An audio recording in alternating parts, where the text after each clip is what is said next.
Rodrygo versus Eze has completely taken over Twitter right now. People are wondering who's better, Eze or Rodrygo? Who's more suited? As we've had quite an interesting update regarding Eze and then quite an interesting update regarding Arsenal's left wing targets. We'll talk about all of it, look at why Eze could be a good signing, look at who's better out of Eze and Rodrygo, and it'll be really, really good. But before I begin, if you are new here, please hit subscribe and the like as well. It'd be greatly appreciated. But let's get straight into it. And it came from Team News and Ticks, who's obviously normally quite a reliable source for Arsenal news. Recently, though, it's not quite been to the level that we've known him to be at for Arsenal news. But he said Eberechi Eze is one of the plans at Arsenal. However, it is unclear if he is the first choice or the backup option. Arsenal have already agreed personal terms with Eze and the player wants the move. And of course, that's brilliant. You know, when you know a player wants to come to your club, Eze is a very talented player without a shadow of a doubt. And just having someone motivated to wear the badge is just always a great thing when you're thinking about players coming into the club. That love, that appreciation, it's beautiful. It's beautiful. It really, really is. And obviously, Eze used to play for Arsenal and got released. So he has that bite in him to show everybody what he's about. So when I saw this, I just put out my first thoughts. I looked at 5 different games of Eze at left wing. I thought, okay, let's have a look. Because obviously the reports were also that he would come in and play left wing.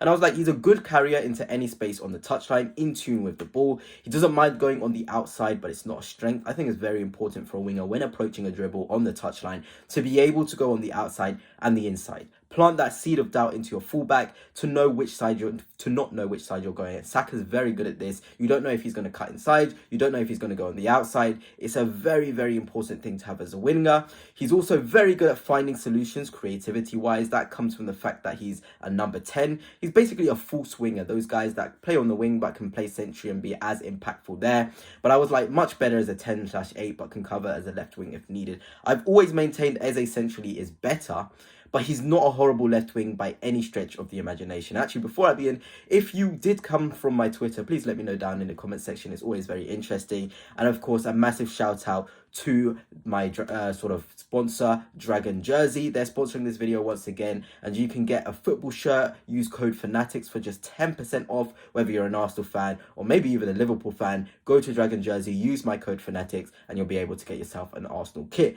But let's keep going on this Eze talk. And I've always wanted dynamism at Arsenal. If you're on Twitter as well, you'll know I always talk about needing dynamism in the Arsenal squad. And Eze does bring that in terms of his very good ball carrying and his just abilities in big spaces. He can force the issue, can play the penetration with the passes. There's very much a lot of positives there, you know, and I'd love his profile in the squad, but not as a primary left wing. But I did say I'll be sort of objective and we'll look at him at left wing and look at what he does bring. And one of the things I highlighted, I was talking about his goal against Fulham here, the one where he cut in and shot. Obviously, I can't show it due to copyright reasons, but I was like, this action obviously wasn't from the touchline, but Eze is so good technically that he naturally finds solutions no matter the zone of the pitch. Whether it be a pass or a shot, Eze has a capacity to produce magic moments after receiving out wide, something we don't have consistently currently at left wing. And this is very, very true. Eze has the sort of trait to pull a rabbit out of the hat. We all saw his goal at the Emirates Stadium from that cross from the corner. That is brilliant. That's moments of magic. Not every player can do that. And that's why I like Eze a lot as a player. He can produce those moments of magic, whether it be a pass, whether it be a cross, whether it be a goal itself. Eze can produce magic solutions from many zones on the pitch. And it's a very, very much a massive pull for me trying to sign him. Also, in terms of his dribbling, I really do enjoy the way Eze dribbles. Him and Rodrygo both have this trait, and it's called the ability to fix. You know, when he's dribbling from the touchline into a 1v1, he manages to manage his space very, very well. He leaves himself in control. With Martinelli, when you see him dribble, it doesn't feel like he's in control. It doesn't feel like he's in control of the dribble. It's like, okay, I have the ball. I can make the decision to go on the outside or the inside. The fullback often sort of makes Martinelli make the decision, and that's not good if you're going to play out wide, especially on the touchline. I also said Eze's body orientation as he approaches the defender is top. This was me also talking about Eze's assist against Fulham. You can see it on YouTube, the one he put into the box. It was brilliant. A perfect example of fixing your opponent, being in control, managing the space. He's able to go on the inside and make a decision, or on the outside, and his final action was brilliant. Something that Martinelli struggles with is how Eze did that dribble. And it's a killer. It's an absolute killer to be able to fix your opponent and be in control in a dribble. That's what changes a good dribbler into a very, very good dribbler. And Eze is a very, very good dribbler. And this was obviously the example I used. Here he is. You can just see his body orientation, his body shape. He can go on the inside or the outside. The defender does not have a clue where Eze wants to go. And that's an example of fixing some very, very, very important fundamentals if you want to be a good dribbler from the touchline and from those wide spaces. I also said his upper body strength is very, very good. And we have to talk about this because Arsenal's left wing on the touchline especially has to be able to control.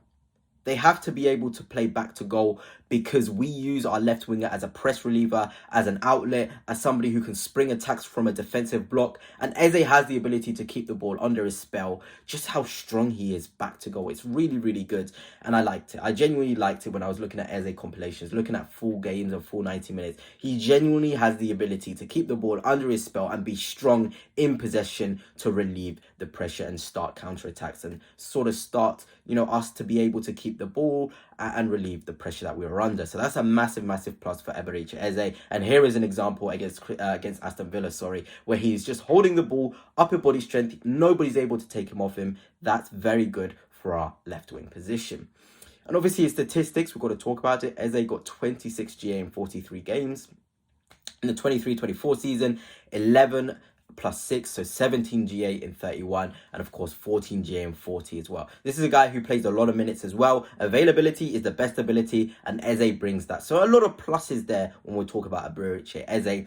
But one thing I will say is he is not a better footballer than Rodrygo. Without a shout, without sort of any disrespect towards Eze, Rodrygo is a phenomenon. He genuinely is.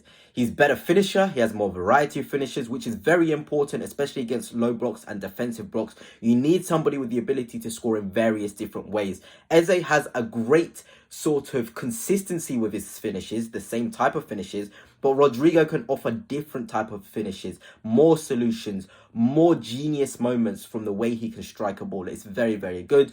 In transition, Rodrygo is obviously better. We've seen this for Real Madrid. Yes, Eze is good in transition, but Rodrygo is another level, keeping up with attacks. His burst in the first 5 yards, Rodrygo is one of the best I have seen in the game in terms of central bursts, in terms of dribbling centrally. That's also my next point there. Rodrygo is a better dribbler centrally than Eze.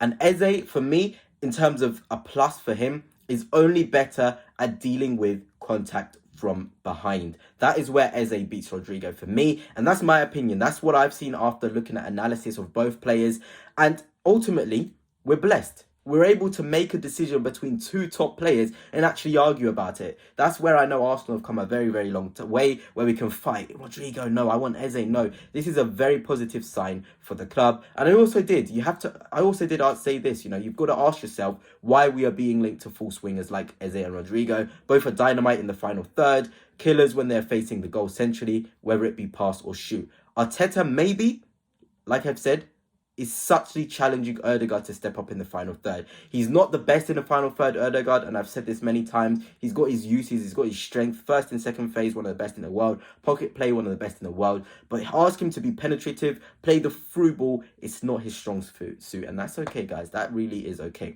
But anyway, goodness, that's it for now. Let me know your thoughts. Are you team Rodrygo? Are you team Eze? It's very, very interesting that Arsenal are linked with these sort of players. They are top quality.